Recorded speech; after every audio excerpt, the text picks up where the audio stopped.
Hey there, thanks for clicking our video. I guess you're our first viewer probably. So yes, this is our first video that we upload to YouTube. It's a little bit strange. I guess I'll start by explaining who we are. This is Anna, and here next to me is Alan.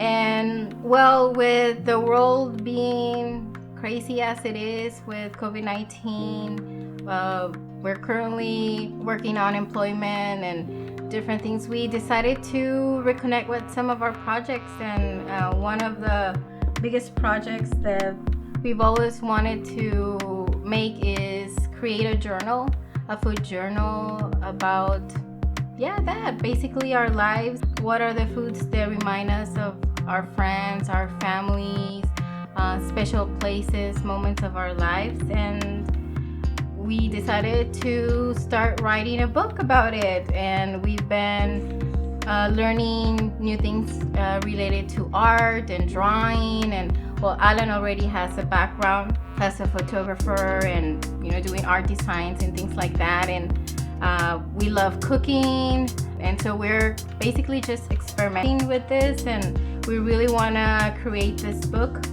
that, yes, it's about food and recipes, but it's also a little bit about remembering and being grateful for all the people that are always there and have been there in our lives. And we, food reminds us of those moments. So in that process, we decided that, why not? Let's upload it to YouTube.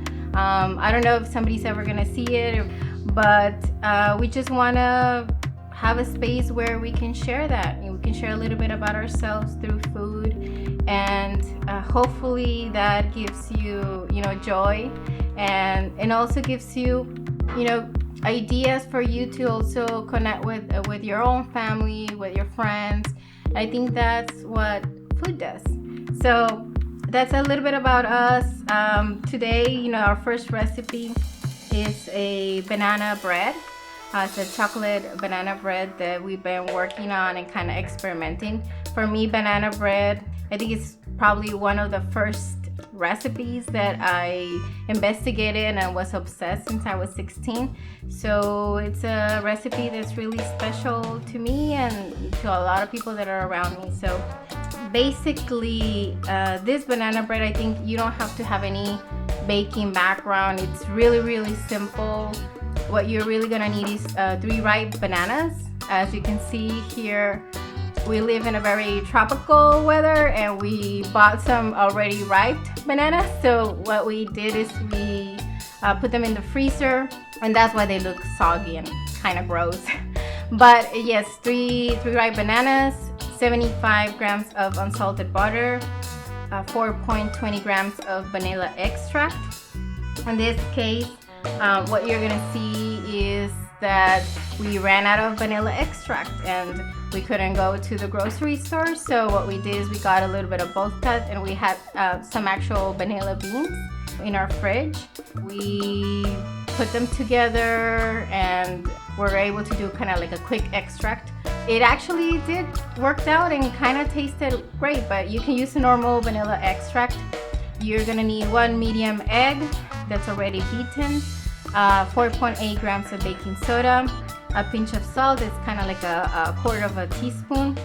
You're gonna need some white sugar. There's 140 grams of white sugar and 10 grams of molasses. If you don't have molasses, you could just do 150 grams of sugar. It's gonna taste similar if you use the molasses, and if you have it, I really recommend it because it gives it a deeper flavor, and I really enjoy it, and I think you're probably gonna enjoy it. But if you don't have it, it's okay.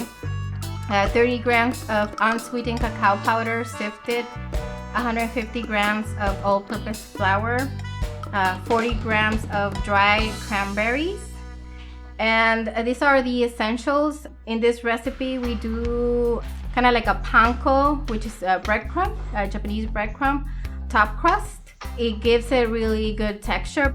If you don't have it, you can, just not do this piece. Banana bread, that's a good thing that you can experiment and, kind of play with the things that you have. You could add more things, nuts or things that you liked.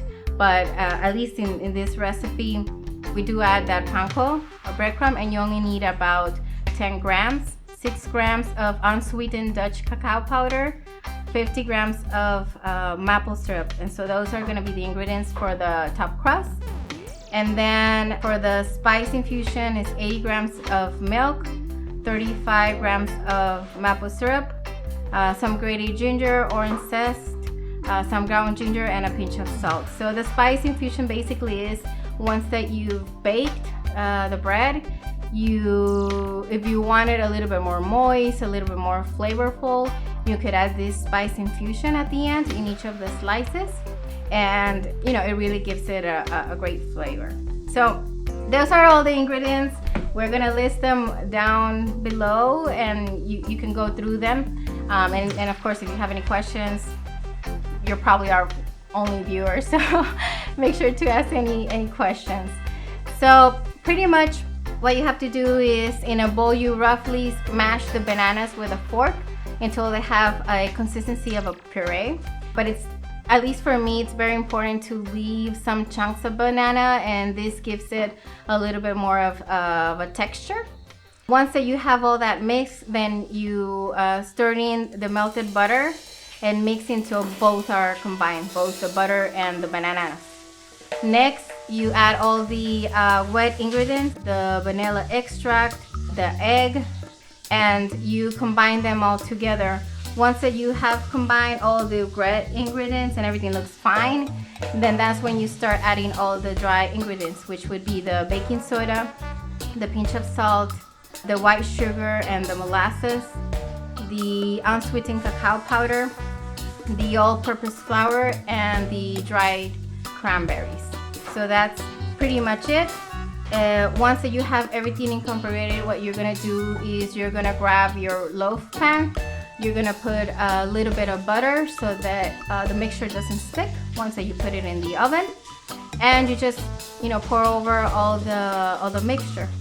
Once that you've done that, you're gonna set it aside, and in a separate bowl you're gonna mix together all the ingredients for the crust, which are the panko bread, the cacao powder, and the maple syrup. And then you just put them on top of the bread. Once that you do that, I forgot to tell you, but at the beginning, make sure that you preheat your oven to 170 degrees.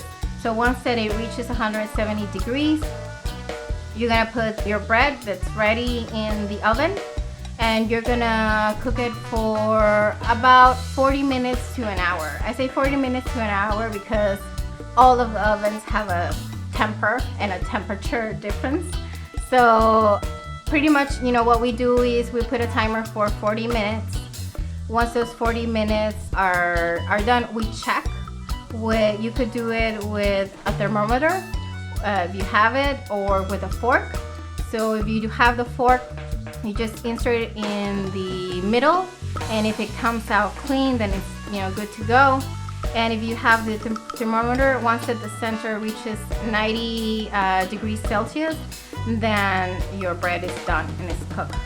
So that's pretty much it. Once it is done, you take it out of the oven. You let it cool for a couple of minutes in your counter. After a couple of minutes, you remove it from the pan, just like I did there, carefully. And then you just let it cool completely. And that's pretty much it. You slice it, and as I mentioned earlier, if you like it a little bit more moist, if you want it a little bit more flavorful, you pretty much just make a little bit of milk and maple syrup.